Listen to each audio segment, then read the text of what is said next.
चलो बच्चों, क्वेश्चन पढ़ते हैं एक बार। तो क्वेश्चन में लिखा है कि पी दिया है 4,4√3 और ये पैराबोला पर एक पॉइंट है। अच्छा, पैराबोला का क्वेश्चन है ये।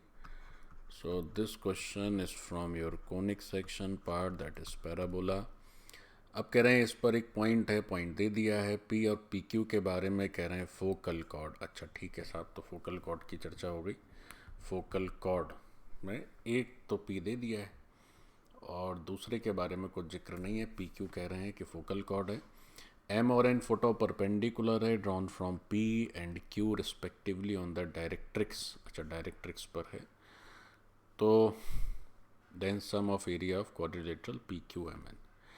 तो ये क्वेश्चन थोड़ा ड्राइंग करते तब समझ में आएगा कि कैसे करना है, क्या करना है बच्चों। जैसे अब ऐसे क्वेश्चन कई बार आते हैं, तो चूँकि आप जनरली बच्चों को नोटबुक वगैरह याद नहीं रहती, तो ये सब देख के ही छोड़ छाड़ देते हैं, आगे बढ़ जाते हैं। एक बार थोड़ा डायग्राम बना के देखते हैं, मुझे लग रहा है आप आसानी से कर पाएंगे। और ये भी एक डायरेक्ट क्वेश्चन ही लग रहा है आपके नोट से, क्योंकि ज़्यादा कुछ दिया नहीं है। फोकल कॉर्ड दिया है तो उसमें आपको पता ही है एक्सट्रीमिटीज़ T1 T2 रहते हैं। तो T1 T2 -1 रहता है। तो पी और क्यू दिया है। पी तो आपको पॉइंट पता चल ही गया है, क्यू के बारे में कुछ जानकारी नहीं है, फिर पी क्यू एम एन चाहिए। Okay, so let's do this, let's see what happens. तो बच्चों एक पैराबोला ड्रॉ करते हैं हम। y² = 4x एकदम स्टैंडर्ड पैराबोला है। और उसकी जो स्टैंडर्ड पैराबोला है तो उसकी डायरेक्ट्रिक्स और फोकस, या कैसा भी पैराबोला हो, डायरेक्ट्रिक्स फोकस तो उसके वर्टेक्स से बराबर डिस्टेंस पे रहती है। तो ये चलो हमने पैराबोला ड्रॉ किया। अब ये पैराबोला है, उसके लिए ये हमारी है फोकस। फोकस के बारे में कुछ तो दिया नहीं है। Okay, no problem. पी एक पॉइंट दिया है, this P point is 4,4√3 and there is another point of the focal chord, that is Q. तो चलो पहले फोकल कॉर्ड ही ड्रॉ कर ली जाए। तो अगर हम फोकल कॉर्ड ड्रॉ करते हैं, पी से पास करें, तो चलिए ये फोकल कॉर्ड हो गई। So this point is Q and this is your P. Okay fine. अब जो पैराबोला है, पैराबोला तो y² = 4ax जो स्टैंडर्ड पैराबोला है वही दिया हुआ है। और हम जानते हैं कि पैराबोला का ये वर्टेक्स हो गया से दिस इज ओरिजिन, ये हमारी डायरेक्ट्रिक्स है, ये हमारी डायरेक्ट्रिक्स है। अच्छा, एक चीज़ और भी कही है क्वेश्चन में, ये कह रहे हैं कि डायरेक्ट्रिक्स पर परपेंडिकुलर ड्रॉप किया गया है पॉइंट पी से भी, और एक परपेंडिकुलर ड्रॉप किया गया है पॉइंट क्यू से। तो पी से जो परपेंडिकुलर है और क्यू से जो परपेंडिकुलर है, उनके फुट दे दिए हैं एम और एन। ओके देन, तो इस पी क्यू एम एन, ये जो अपना डायग्राम नज़र आ रहा है, ये पी क्यू एम एन, इसका अपने को area. So this is simply a trapezium as these two are parallel lines and M N और P Q are non parallel. तो ये ट्रेपेजियम दिया है। इसको भी हम नॉन पैरेलल नहीं कह सकते बच्चों, ये डिपेंड करेगा कि क्यू कहाँ पर आता है। तो ये तो मैंने अभी अंदाजे से फिगर ऐसी मार्क कर दिया है। ये तो पैरेलल है, नॉन पैरेलल वो क्यू पे निर्भर करेगा, क्योंकि एक ऐसी लाइन भी हो सकती है ना जो एक्सिस के पैरेलल हो जाए। अच्छा देखते हैं, ए तो पता नहीं है, तो एस की भी जानकारी नहीं है, बट ए पता चल जाएगा। देखो कैसे। ये बच्चों बहुत इजी क्वेश्चन होने वाला है, क्योंकि पी पॉइंट तो इस पैराबोला को सेटिस्फाई करेगा। तो पॉइंट पी जो है विच इज़ 4,4√3, इसे आप क्या करिए, इस पैराबोला में सब्सटीट्यूट कर दीजिए, then you will have the value of A. तो if we substitute this point P, तो ये 16 × 3 और इधर हो जाएगा 4 × 4 × x। तो देखो साहब, ये जो x है, सॉरी गड़बड़ हो गई, x नहीं है, 4 × a × 3, नहीं इंटू 4, क्योंकि 4a और x तो 4 दिया हुआ है ना, y दिया है 4√3 और एब्सिसा दिया है 4। तो अगर इसको सॉल्व करते हैं तो देखो बड़ी आसानी से हमारा a आ गया। अब अगर a आ गया तो ये कोऑर्डिनेट पता चल गए। सो दिस इज 3,0। अच्छा, उससे ये भी पता चल जाता है, चूँकि जितनी डिस्टेंस फोकस से वर्टेक्स की होती है उतना ही पीछे डायरेक्ट्रिक्स होती है। तो इससे पता चल गया कि ये भी हमारा 3 है। ठीक है, ओके। अब बच्चों अगर ट्रपेजियम का हमें एरिया चाहिए, अगर हमें ट्रपेजियम क्या ट्रपेजियम है, ट्रपेजियम है PQMN, तो उसका एरिया का फॉर्मूला क्या हो जाता है, हाफ दो पैरेलल लाइंस के बीच का डिस्टेंस, तो हाफ MN, और उसके बाद ये जो दो लाइंस हैं विच इज़ MP और दूसरी है NQ, इनकी लेंथ का समेशन।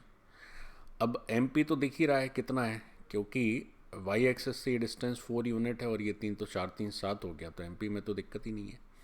Q पॉइंट चाहिए पड़ेगा, तब बात बनेगी, तब आपका जो है ये Q आ जाएगा, तो NQ भी आ जाएगा, और Q आएगा तब जो है अपना MN भी आ पाएगा, क्योंकि P और Q के जो y कोऑर्डिनेट्स होंगे उनका जो डिफरेंस होगा वो बीच का जो परपेंडिकुलर लेंथ है M और N के बीच का, सॉरी जो डिस्टेंस है M और N का, ये आ जाएगा। तो सारा दारोमदार बच्चों Q पर है। अब सवाल है सर Q कैसे निकालें, तो ये भी जो है 100% आपके नोट्स में ज़रूर होगा कि फोकल कॉर्ड में अगर एक पॉइंट के एक एक्सट्रीमिटीज़ के पैरामीटर T1 है और दूसरे का T2 है, तो T1 और T2 का मल्टीप्लिकेशन -1 होता है ना। देखो करके देख, जैसे हमारा जो पॉइंट P है उसको हम लिखते हैं AT1 comma AT1 square comma 2AT1, so these are the parametric form, बड़ी कॉमन सी बात है। तो पॉइंट P क्या दिया हुआ था भाई, तो पॉइंट P तो क्वेश्चन में दिया ही हुआ है, तो पॉइंट P क्वेश्चन में दिया हुआ था 4,4√3, और पॉइंट Q जो है उसको अज्यूम करते हैं AT2 स्क्वायर और 2AT2। तो यहाँ जो पैरामीटर है वो T2 है और यहाँ जो पैरामीटर है वो T1 है। अब ये पॉइंट Q क्या आएगा एक्चुअल वो नहीं पता हमको, लेकिन हमें ये ज़रूर पता है कि A की वैल्यू तो अभी हमने 3 कैलकुलेट करी है, और दूसरी वैल्यू हम ये भी जानते हैं कि T1 और T2 चूँकि फोकल कॉर्ड के एक्सट्रीमिटीज़ हैं तो इनका मल्टीप्लिकेशन -1 होता है। अब बच्चों क्या है कि जैसे P जो है उससे हम क्या कर सकते हैं, T1 पता कर लेंगे तो T2 आराम से आ जाएगा, तो 2 × A × T1 इज़ 4√3। तो यहाँ से T1 की वैल्यू आ जा रही है, ये तो 2 चला गया, सो जो T1 है वो हो जाएगा बच्चों 2/√3। चूँकि T1 हो गया 2/√3 तो T2 हो जाएगा -√3/2। देखो सारा काम बन चुका है। पॉइंट Q जो है वो कितना है, AT2 स्क्वायर, A पता है T2 पता हो गया है, कॉमा 2AT2, ठीक है, 2AT2।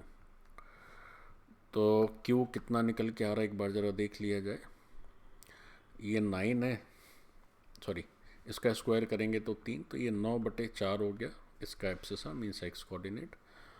और अगर y कोऑर्डिनेट की बात करें तो ऊपर नीचे का 2 तो कैंसिल ही हो जाएगा, तो y कोऑर्डिनेट हो जा रहा है -3√3।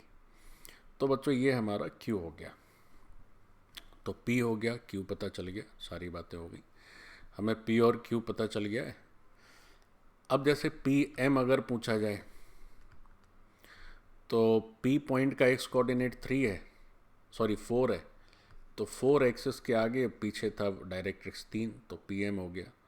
और अगर QN पूछा जाए तो आगे है साहब Q का जो x कोऑर्डिनेट है वो 9/4 है और डायरेक्ट्रिक्स जो है वो तो 3 ही है, तो ये PM हो गया 4 3 7, और ये हो गया 4 3 12 और 9 21/4, ठीक है। और MN जो है वो ऊपर जो वर्टिकल डिस्टेंस है, तो P का y कोऑर्डिनेट इतना है और Q का y कोऑर्डिनेट इतना है, तो MN क्या हो जाएगा, ऊपर है 4√3 और नीचे है 3√3, तो ऐड कर दीजिए, सो 7√3।